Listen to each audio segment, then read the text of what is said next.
तो जय श्रीराम भाई मैंने मु मिस्टर दास स्वागत कर मो चैनल एनजी राइडर 25। तो भाई मैंने आज आम जाऊँ पुरी।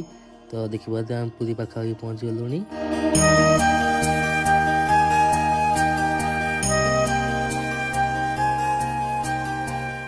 रास्तार जाऊ जाऊ माँ बाटमंगला दर्शन कलु जोटा कि मालदीपाटपुर पर पड़ुची।